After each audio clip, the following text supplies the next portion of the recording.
Welcome to Michigan Reimagined, a spotlight podcast. And here's your host, Chris Buck.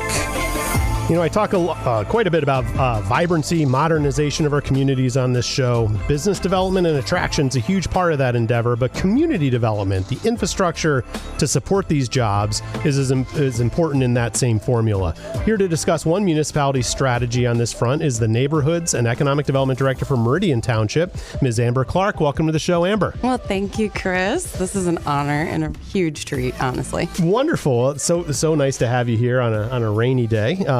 But maybe not when you're listening to this podcast. It might be beautiful and sunny when you hear this. Let's hope. So start by sharing a little bit about Meridian Township. Where are you? How big are you? What tends to drive your community? What's your brand? Sure. Meridian Township, east of East Lansing, part of the greater Lansing region, population of about 44,000. The major organizations and industries of the Lansing region support about 80% of the employed people of the community, right? So that's Michigan State, automotive industry, insurance, finance, health, and government. It's a very well-educated community, but it's suburban, right? It's the area where, in the hustle and bustle of the Lansing region, you can get the feel of a suburban family community and also have access to some pretty great amenities. Meridian is a township, and so I laugh about that. People don't know the different designations across the state. A township doesn't have as much authority over public infrastructure as a city does. They don't usually make as much money as a city does. You know, it's where people go to kind of rest from a lot of attraction and a lot of activity. So bedroom community it's kind of a thing that it's been known as, but we like to call it a prime community and home. Right on. From the two unincorporated villages, I like to laugh about Hazlitt and Okemos, Meridian, HOM. Our home. Yeah. Right on. Okay. So now your role is Neighborhoods and Economic Development Director. In a nutshell, what are you tasked to do? My day-to-day focuses on programs and efficiencies, policies to better enhance the community.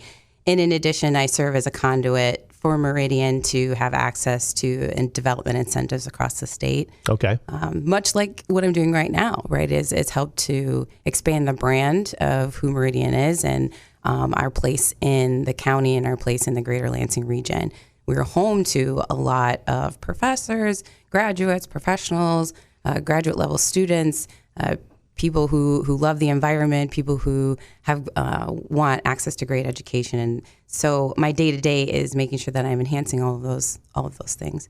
That comes in the form of new business development enterprises or development projects. Mm-hmm. So I assist the township with that and its overall goals of what we would like to see in our community and how do we get there.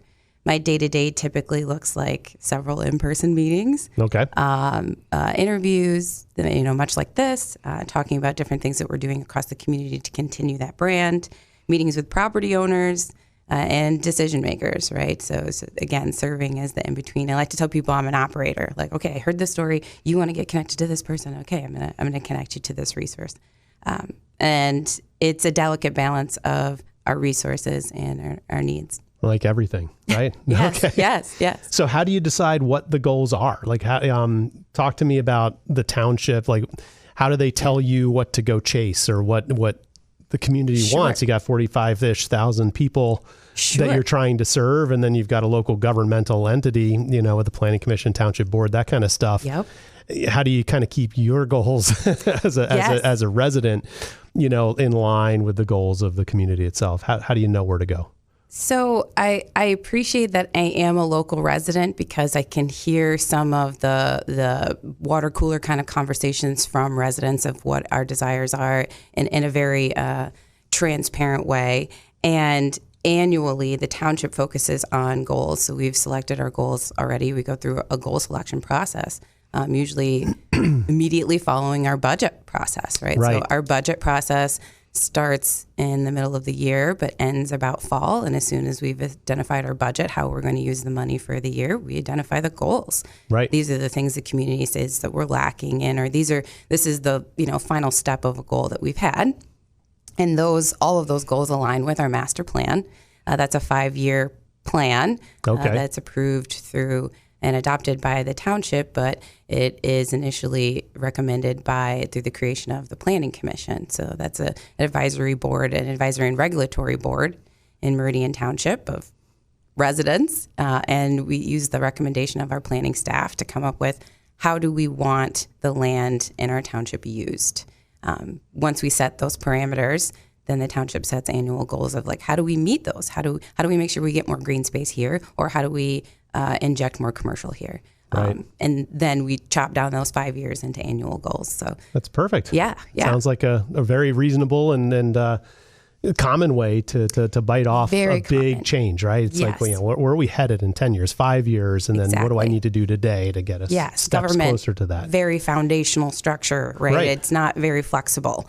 And I think a lot of people find it difficult, people outside of government find it difficult to work within because of its very strong structure of having to kind of we're going this speed, we're going 35 miles an hour, but you can't stop the train. It's just going to keep going. So that's why planning is so important to get ahead of it. So you may not rattle them all off, but what would you say are kind of the goals, whether it's the 1 year or part of the 5 year plan, in a macro level, what is Meridian Township trying to have happen? Sure.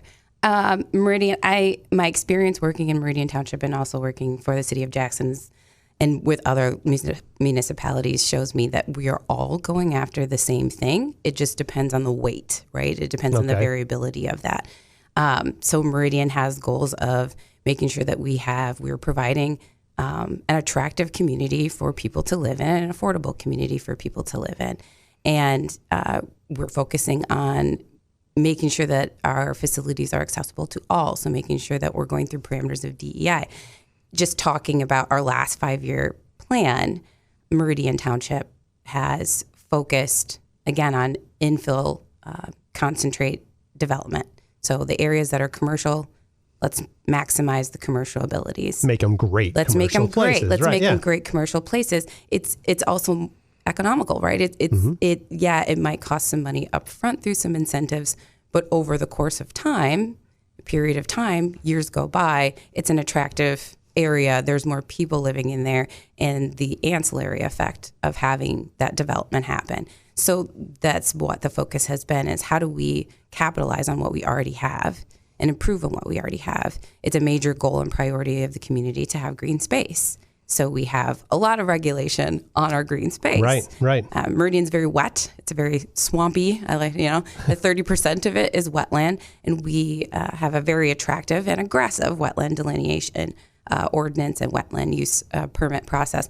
At the same time, we've also maximized our incentives for development in our highest concentrated areas. We have a corridor improvement authority, we have a downtown development authority, and on each of our major intersections, we're focusing and we have incentives to get development on those concentrated development areas. So balance, right? Yeah. Right.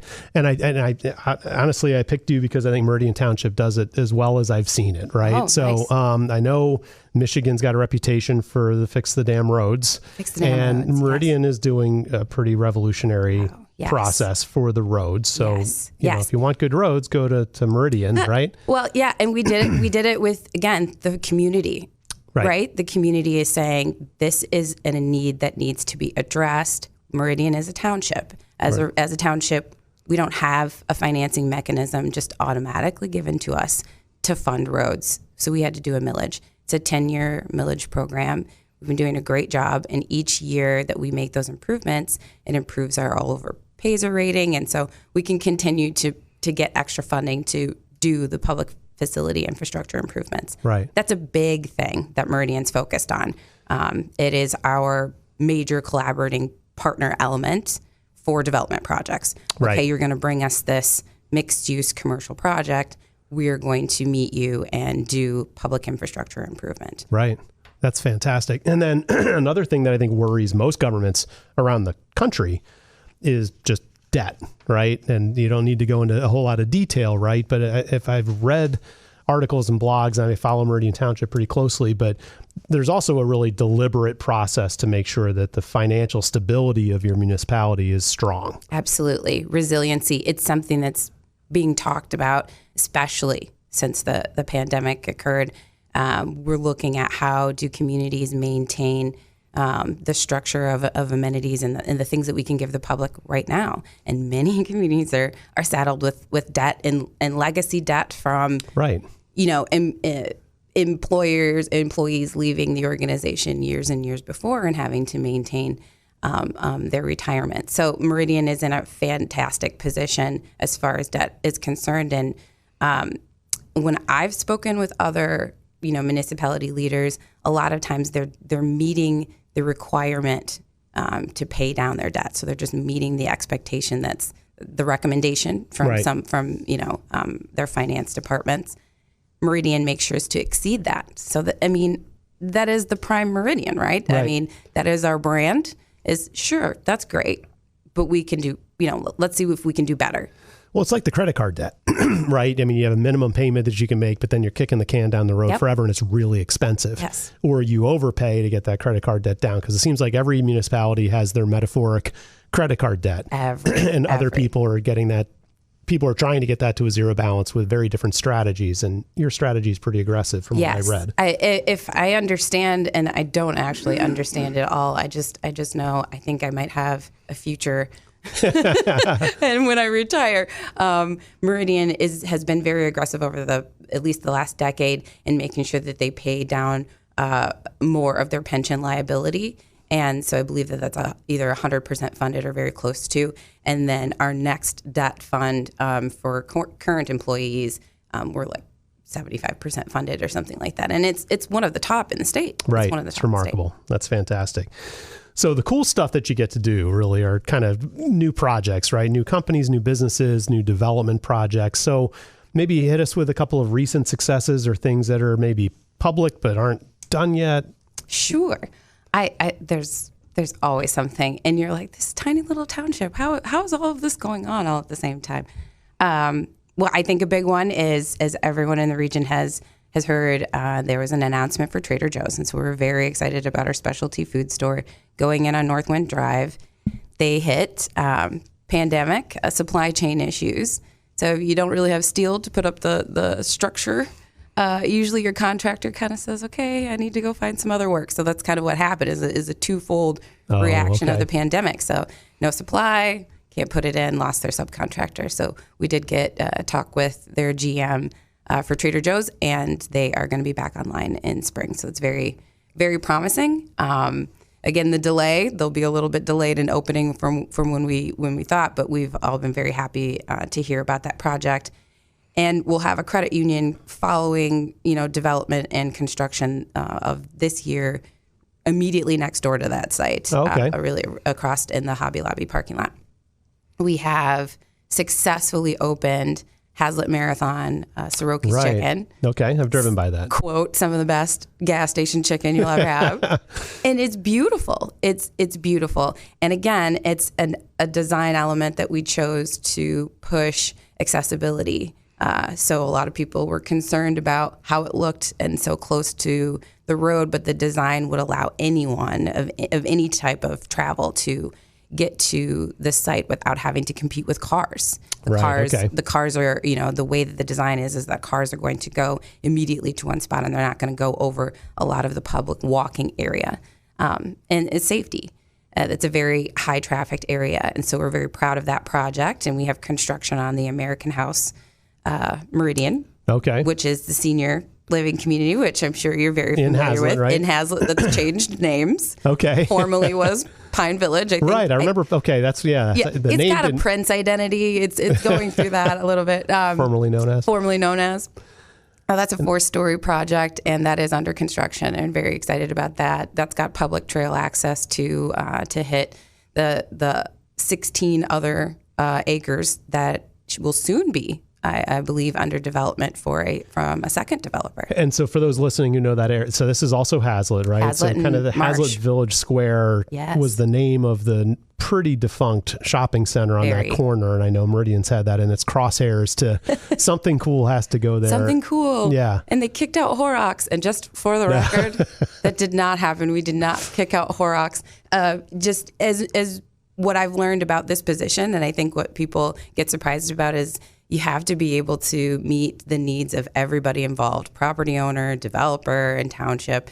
And Horrocks was thrown out there as an idea, but it didn't happen. Right. But yes, that is the intersection. I've fought that argument on the streets a number of times. I know. So I just keep feeling like if we just keep throwing it out there, maybe somebody will hear it. But so we do, yes, that's almost 30 acres of the entire site. Right. 10 of it is under construction and development right now for the American House Meridian. The 16 remaining acres will I believe, soon be bought and demolished, except for one building. That's the front. Used to be a Hallmark video store, I believe, actually was what it was previously. That's going to remain, and all of the other structures are going to be demolished. And it's a great mixed-use project, 290 units and 20,000 square feet of commercial space.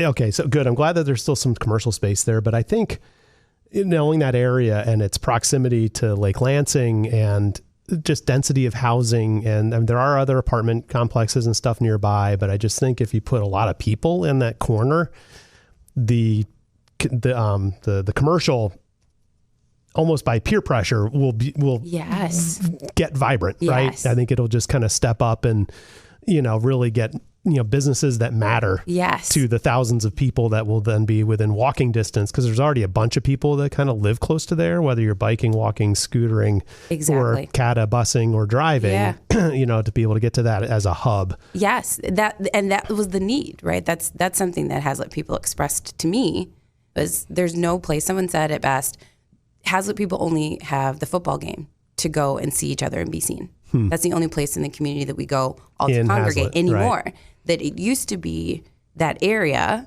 and Hazlet Marathon has had a history of being the commercial space to say, okay, we're going to take charge and we're going to make Hazlet downtown beautiful. So they started doing the plantings and the flowerings and taking care of their corner. And so I really think it's kismet to see them as one of the first redevelopment projects in over 4 decades on that corner. So yeah, it's going to be a major commercial area where people are active and people are out. Lots of public amenities for the second project, including an updated trailhead that connects to the MSU Lake Lansing Trail. Right. So what's the status of that? So there's going to be a pedestrian and biking trail that goes from Lake Lansing all the way to MSU. And then if it's at MSU, right, then doesn't that connect to the whole river trail? It connects to the whole river trail and all the way through to Lansing. So there's a possibility of people traveling from Williamston to get all the way through to Lansing, right, or on a bike without or Old Town to Lake Lansing, without or Holt without having to drive. And it's just making that interconnected greater Lansing region just that much more dominant and again, bike friendly, pedestrian friendly, non-motorized, opening up opportunities for the economy to expand in ways that we've never thought of. I keep getting geeked out because I'm like, yeah, this is a major commercial area. People will be living here. Now people are biking back and forth and coming over here to get food and going back home. Just something else to do. It's something I love about Meridian is the fact that we've got a lot of paved pathways. You can take your kids safely out to enjoy a good, beautiful Michigan day. And hey, we got Google Pay, Apple Pay. Now I'm, buying something out and I only, took myself and my phone out for the day. It's a great experience, and much like all the other communities in Meridian, let's capitalize on that natural beauty and those natural things. So our new updated project will have that trailhead, and it's year-round restrooms, bike rack, more parking for blondies. I'm just so geeked out meeting the needs of the community. Right on. How about so Okemos and Jolly? That intersection has been on fire, right? So you've got a new medical facility, you got a new restaurant, probably some other things. So talk a little bit about what's happened down there. What's happened down there? Elevation is one of in their last, I think, final phase of apartment development, and I think people have seen that go up in the past few years. It is a beautiful piece and really set a lot of that momentum. Yep. This past year, we opened Joe's on Jolly, and I heard maybe that the owner was even having issue getting in there one night to eat, right? So you've got a great product when you've opened doors post-pandemic and people are all over you. We're very excited to have that freshness down in the Jolly Okemos area, updates, even with MDOT making the interchange like more efficient and more open, there's a lot more promise. We've got housing development happening down in the corner off of Hewlett, so a few more houses, not a huge housing development, but just a few more houses down in that corner, and some promise from developers coming forward in that area. So I'm very excited to see that. We know that Becky Boucher-Colco is moving into her own space. That's right. Okay, I heard about that. So there'll be some more shifting around in that area. And Meridian has some major considerations coming up in the next over the next year. So I think wherever we go with that, Jolly Okemos could see some updates. Right on. And then Sparrow did that major investment. Sparrow's major investment. I keep forgetting that the hospital is down there, and it's like, oh my gosh. I know. Wow. What was that? April? Yeah, May. It was a interesting Michigan weather day when we opened their mini medical center. But I've heard it's beautiful. It's absolutely beautiful. Way less wait time. Urgent care on steroids. Urgent care on steroids. Yes. It was described to me as small. I think there are 6 to maybe 8 professional doctor practices on one side. But yeah, a mini medical room. You can go in there and get treated for everything. I think close to even a heart attack. I think right. You can get broken legs and ultrasound, CAT scans and all that. Yes. But it's a smaller medical facility, and it's necessary in Meridian. When I think about, it's 20 minutes from my house to Sparrow downtown Lansing. Yep. That's a big drive if you've got a little one and you're concerned about their condition. Now it's down 10 minutes, right? And with the river, and having your access points to Grand River, if you're in that Okemos and Jolly area, you've got to get across the river, right? And you got train crossings. And so I think about emergencies, having lived down in that neck of the woods, it's nice to have more services that you don't have to, quote unquote, cross the river to go, partake in, because if you hit a train or a traffic jam, or say the bridge is out for a year. But that's anyway. So I think there are a lot of residents on that side that are grateful that there's an urgent care, right? With the high school and all the fields and the elementary schools and the middle schools and stuff, to be able to quickly get stitches or concussion possibilities and all the sporting events that happen down there. It's just nice to have something real close. Yeah. Not even just Meridian Township, Allerton Township, residents living in Williamston. That's right. A lot closer to being able to get your broken arm, like you said, fixed and not have to wait 45 minutes. Right. So we touched on the bridge. So let's talk about Village of Okemos. I know there was a lot of chatter, and the pandemic has changed a lot of things. Is there any updates that you can give us as we record this in early January of 23? In early January of 23, What's the newest? Village of Okemos is the most complicated project I've worked on yet. I think our expectations of a site that it has so much history in such a tight, concentrated commercial space it's a lot for our tiny community. We are working through financing mechanisms right now. We're at the state level, so we're still we have grants and loans through different elements for contamination, site improvements, brownfield, but now we're going after essentially the commercial part of the gap. So for those listening, not very familiar with a lot of financing mechanisms for commercial projects, a lot of banks like to see a signed tenant, and this project is coming without a target, a big B, insert any tenant name. So they are coming online to build a lot of commercial space in our tiny community. So banks are looking at that, looking at our vacancy rate, which went down by 1 whole point, and I'm very proud of that. All right. But they're taking a look at that and looking at our market. So Village has some financing issues to work through. We are still actively working through that. We are hoping that will be one of the domino catalyst effects for the downtown, but there are still several parcels available in our downtown that could see some redevelopment very soon. And I'm excited about that prospect as well. Well, we're getting long on time. There's so much more we could talk about, but I think we're kind of getting up against it. But for people who are intrigued by what's going on, can you share with us how people can follow Meridian Township and your shenanigans? Absolutely. Absolutely. My shenanigans. Who started all this? The best place to reach us is the website. We activate a lot of information on there. Email me if you have questions direct about projects, clark@meridian.mi.us. Always happy to take a phone call as well, but follow us on our Facebook and social media pages as well, Facebook and Twitter. Fantastic. We've been talking to the Neighborhoods and Economic Development Director for Meridian Township, Amber Clark. Thanks for joining me today. Thank you.